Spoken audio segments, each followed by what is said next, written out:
Hey everybody, movie reviewer next door here, and I'm back with the movie review. Got back home from dentist appointment and just felt like watching another movie and reviewing it for y'all. And this time I saw Toe. This is a film from 2022, directed by Vanessa Alexander. This is a supernatural horror film starring Caitlin Gerard and Kane Hodder. In this film, twin sisters must confront their past when their attempted killer re enters their lives. So, what did I think of Toe? Well, given that this is the second Tubi film or Tubi original, excuse me, that I have reviewed, I didn't have super high hopes because the last one was pretty crappy, but I actually quite liked this one. It's no classic, it's no favorite of mine, but thought it was good. It definitely wrestles with some interesting subject matter, and I'll get into that. And it is one of those films where your enjoyability, like your overall rating, I feel may be affected by the ending. Now, am I saying the ending is bad? No, but it's also one of those endings that if you're not into that type of ending, you're probably not going to like how it ends.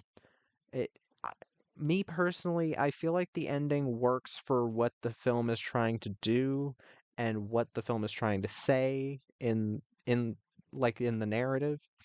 But if I were to have made the film, I would have made it a bit different. But it does still set it apart from other films with this type of ending, and it was interesting. But let me get to the cast, all two of them. Uh, Caitlin Gerard plays Maddie and Abby. They're twin sisters who, like 20 something years ago, were hunted by this. Well, they're the only survivors of this serial killer called the Mechanic. Um, and basically, they are having nightmares, or at least Maddie is having nightmares about being her sister Abby and being haunted by this serial killer.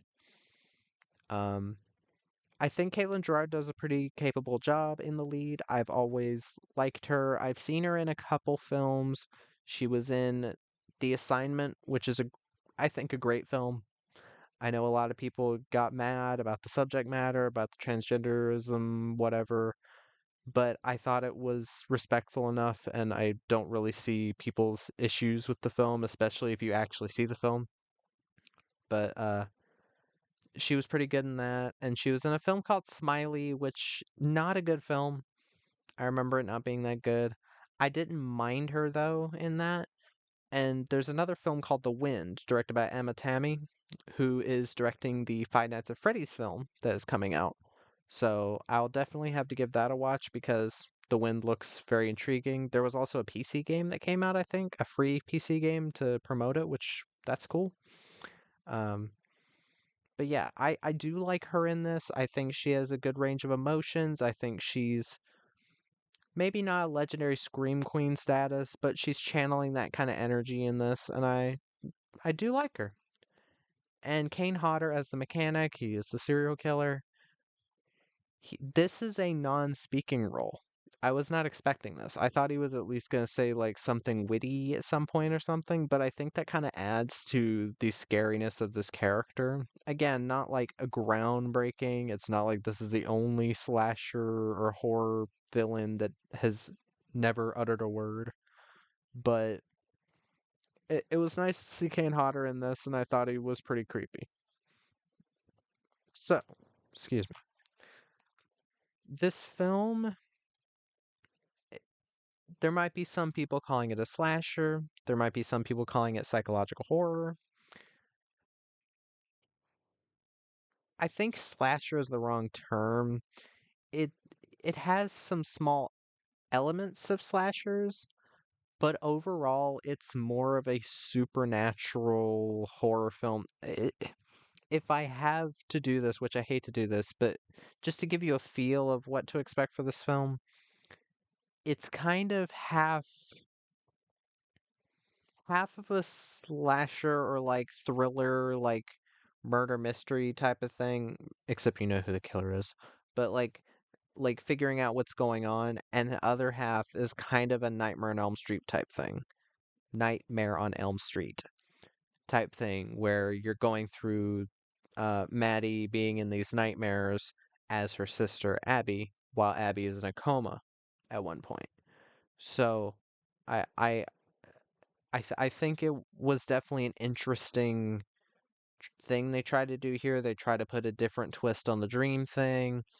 And again, overall, I think this film is effective in what it's trying to do. It's not trying to be a classic. And I think a lot of these Tubi films, given what I've seen so far, are not trying to be like big blockbusters. They're definitely trying to go for more of the indie crowd.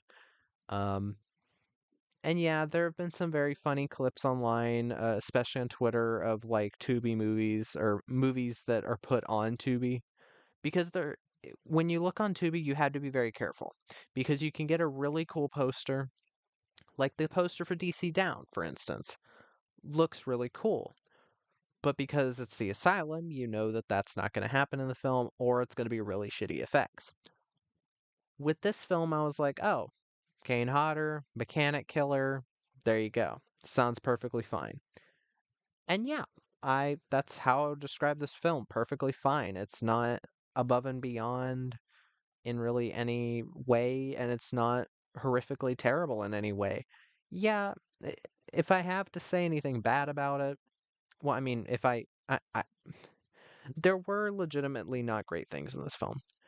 For instance, the reason I say only Caitlin Gerard and Kane Hodder are like the main actors, it is because they're in the film the most. True. There are other actors playing characters like Tom and Matt. Uh, Tom being no CJ and sorry CJ and Tom.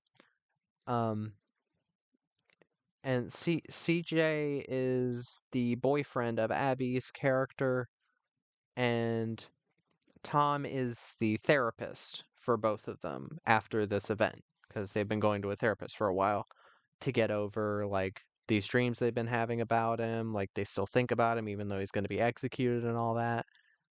And their acting isn't the best. It does downplay certain scenes. There are certain scenes of them trying. And, and again, they're barely in the film, both of them, so it's fine that they're not that great, but it was something I wanted to point out. There were people in the reviews on Letterboxd saying that a lot of the acting feels off, and they said especially from the lead. And I don't think Caitlin Gerard is fantastic in this, but for what she's given to do, uh, and what type of film this is, I don't see the issue. It seems like a lot of these people were expecting like art house cinema or some like Oscar-winning drama, and I'm like, that's unrealistic. But also for an inexperienced actress, again, she's only been in 15 films technically, and quite a few of these are indie films, or not indie films, but short films.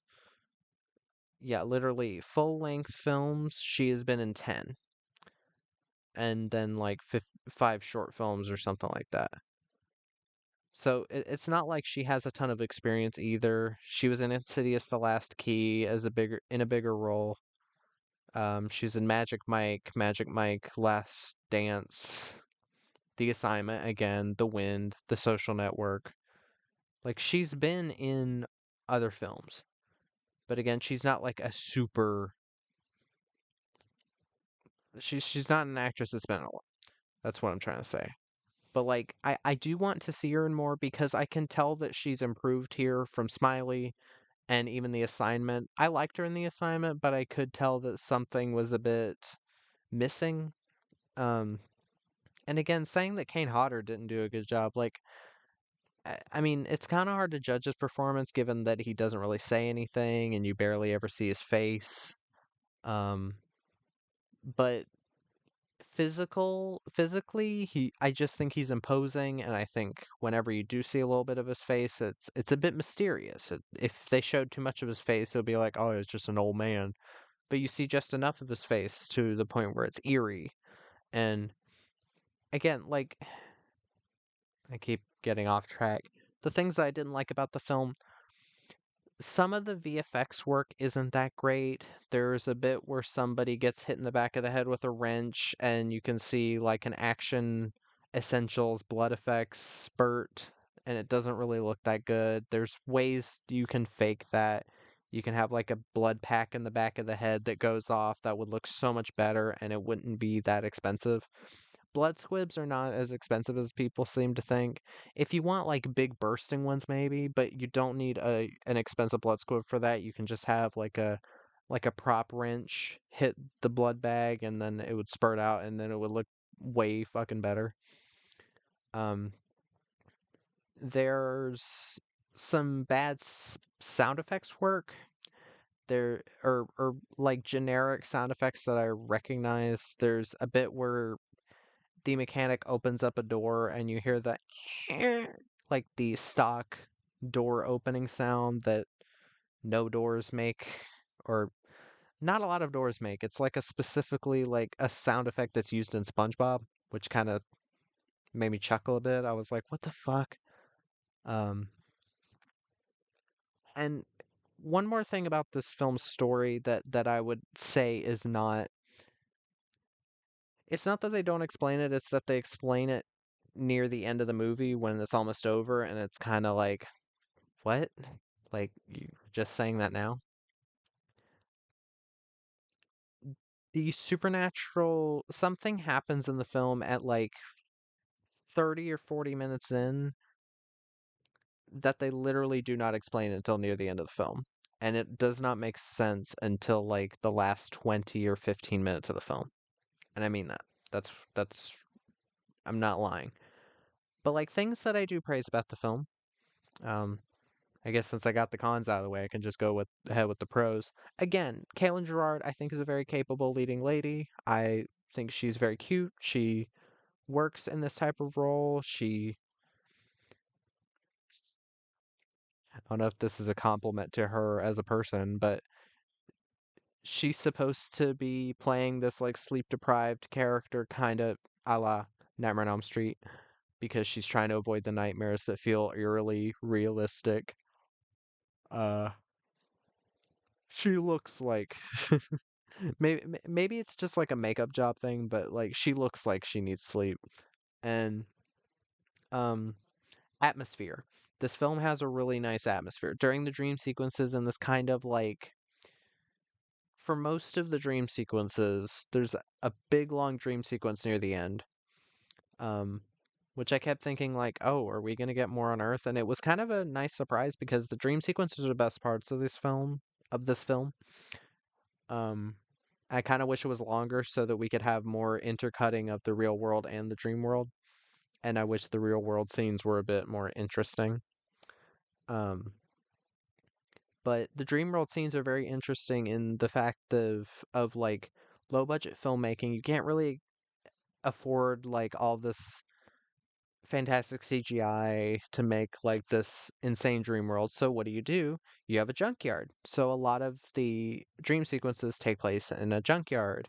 And the use of like really nice lighting, LED lighting and colored lighting, that kind of stuff made for a very interesting atmosphere and it was really creepy at many points. And I do think that this film legitimately is off-putting at times and in a good way. Um Also, whenever you do get gore effects, this isn't really a gory movie. There's a couple effects. It because most of the ways that the mechanic kills are just like, oh, he hits them in the back of the head.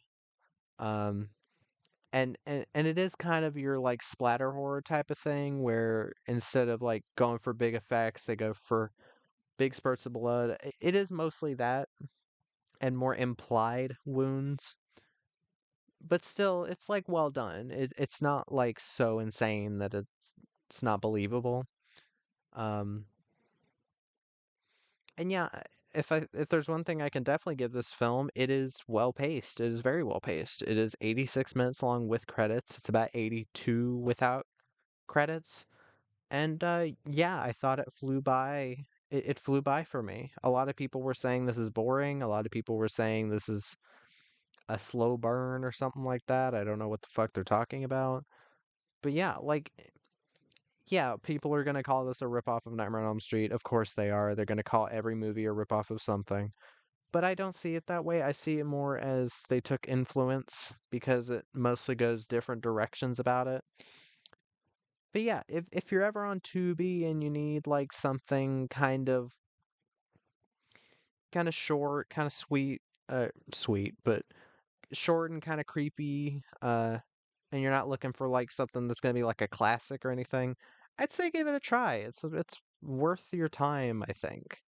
And yeah, I mean, and give Caitlin Gerard some more love, I guess.